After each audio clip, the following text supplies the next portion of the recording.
Good morning, everyone. Hope you're all having a wonderful day today. Today, as you can probably tell by the intro and the title of this video, we're going to be talking about a very interesting optic from Pinty. Now, the first thing first, to get this out of the way, I didn't buy this optic. They actually reached out to me and said, hey, do you want to review one of our products?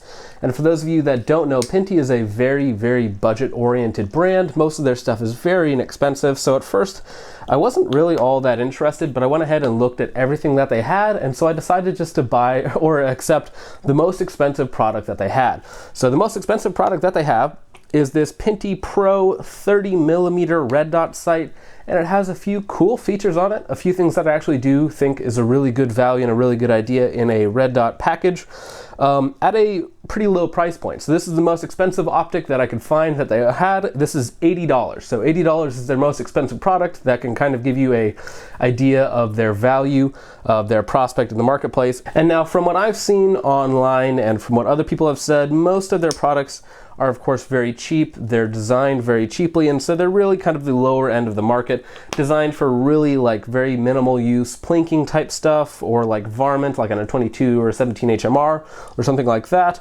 But this is their highest end optic, and so I wanted to test it out on one of my favorite platforms. This is of course my 10.5 BCA upper, which is sitting right now at about 7,500 rounds. I did not do like a 2,000 round or 1,000 round test on this optic because it's a very inexpensive optic, and so I really didn't feel like it needed all that much. I did do some pretty simple durability testing on it, did a drop test, did a zero test, and it passed all those very well. So with that being said, I didn't pay for this optic, but I am going to be very, very honest about it and what I think about it, and give you a good value alternative in case you didn't want to purchase something like this. So let's go ahead, get into the video, and talk about this optic. So first thing about this guy that you will probably notice is that it is a one-piece design. It's one-piece aluminum. I believe it's 6061, which is a little bit cheaper than 7075, and it has a little bit lower strength to weight ratio, which is why it's generally used on lower quality optics or just cheaper optics in general. Although you can find 6061 used on a variety of parts from high-end optics manufacturers as well, so it's not necessarily bad material. It's just a little bit lower quality than like 7075 for certain applications. Now, it is one piece, which means that it is very durable. It does mean it's a little bit heavier because the mount and the whole system is milled out of one piece, which I actually personally really like. It does look really nice. The machining on it is very good. Another part that I like about it is I'm not a fan anymore of the really small tube red dots like the 20mm or the 24. So this is a 30mm objective lens, which is nice, gives you a really nice wide open field of view. Of course, it is a red dot. So having that larger objective diameter gives you a really nice sight picture, and it's really wide open when you're looking through it versus a lot of those really small ones like a 20 or 22mm. So 30mm, really nice, like that about it. That also kind of leads into the next thing, which is going to be glass quality. The glass quality on here is not bad. It is multi-coated to reduce some of that glare that you have, but the glass quality on here is somewhat blue. Now that is just the coating design that a lot of people go with. You'll find that on high-end optics manufacturers. And I want to say that the Trinity MRO also has kind of a blue tint to it. So even high-end optics can have a tint to their lenses, and that can just be to allow that red dot to show up a little bit brighter in certain scenarios. Keep that in mind if you do buy this optic. It's not perfectly clear. It does have a little bit of a blue tint to it. It's not bad. It's definitely usable. It's still usable out to about 250, 300 yards, which is the longest I took this setup to. Now, a completely useless feature on this optic for me, and part of the reason why it's their most expensive optic, is that it also has a integrated laser. So it has a laser pointer on there. I wonder if I can get that to show up in the camera lens. So it has a built-in laser pointer on there, which is kind of gimmicky in my opinion. It's usable outside from about 10 to 15 feet away, so it's not really usable outside. Indoors, you could make an argument for home defense. It's easier just to point a red dot instead of like having to look through your optic, especially if it's dark in your house or something like that. So for home defense, could be a good option. It's very easy to zero. You can just zero it with your red dot once you have your red dot zeroed, so very easy to do. But again, for me and probably for most people, it's fairly gimmicky. Now, if you only shoot at an indoor range, or like I said, you really want it for whatever reason for home defense, it could be a good option for you. Now, actually, one thing about this guy that is super nice is that you have these very nice cap turrets, and they're 1 MOA click, so it's not super precise, but it's about as precise as you would want from a red dot. But the turrets actually stick up far enough out, or far enough up, that you can actually manipulate them them with just your finger, so you don't need any tools to adjust it. So when I'm zeroing it, I don't need to have a screwdriver or something else to adjust it. I can just use my fingers to adjust it, which is really nice. And that actually does help a lot. They are O-ring sealed, which again is nice. It is technically waterproof, and I have dunked it, and I haven't noticed any issues in terms of leaking or anything like that. But again, I haven't done any like long-term submerged tests or anything to see if it actually will last for 30 minutes or something like that in water. I have taken it out in rain a couple times, and it's been just fine. So I don't think it's going to be an issue for most use cases. So now if you go to their website and you take a look at this Optic, and I'll leave a link for this in the description down below if any of you want to check it out. I'm not going to earn any money from this, so if you buy it, it's just going straight to the company. I don't get any money from that.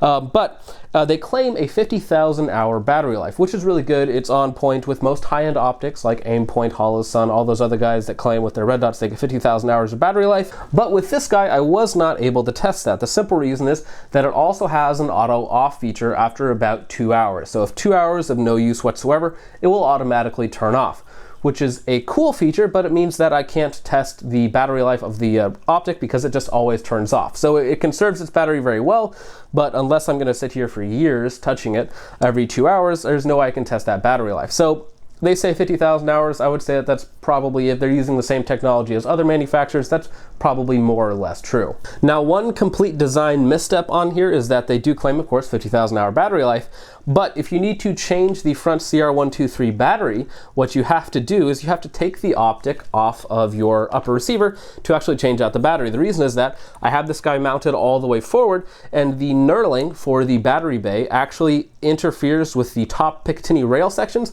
so I cannot turn it or twist it without taking the Optic off and losing my zero. Now, of course, you don't have to change the battery for every 3 or 4 years, or even longer, depending on how much you use it, since it has that auto off function. But that is just kind of annoying that I can't quick swap it out if it goes dead for whatever reason. Maybe I put it in a non-full battery. I have to take the Optic off and re-zero it, put it back on, change the battery, that sort of thing. And you can't do that with the Optic still mounted on your gun. Moving on from that into another area where I think they really did kind of have a misstep is the actual mounting mechanism.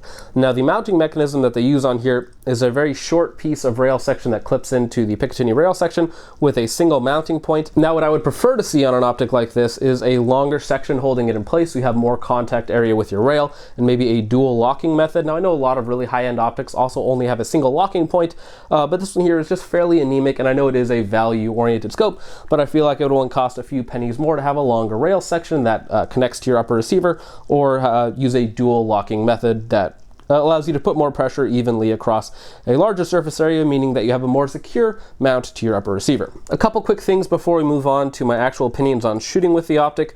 It is at your standard 1.5 inch height, so it will co-witness perfectly with your optics, or with your iron sight, sorry, which works fine for me, though a lower 1/3 is generally preferable when you're not running your iron sights. That way there, if you have your iron sights down, you have a taller sight picture, so you can have your face a little bit higher off of your gun, and also when you have your iron sights up, it means that they're not interfering with your red dot, so you can just use your red dot and you don't need to kind of look past the clutter of your iron sights as well. And then on the side of the Optic here, what you have is you have your button for your laser, you have your on-off switch, which you hold to turn it off, and then you also have your up-down, of course, to increase or decrease the intensity of the red dot itself. Now, one thing that I am very happy with, and that we'll go ahead and get into how to shoot.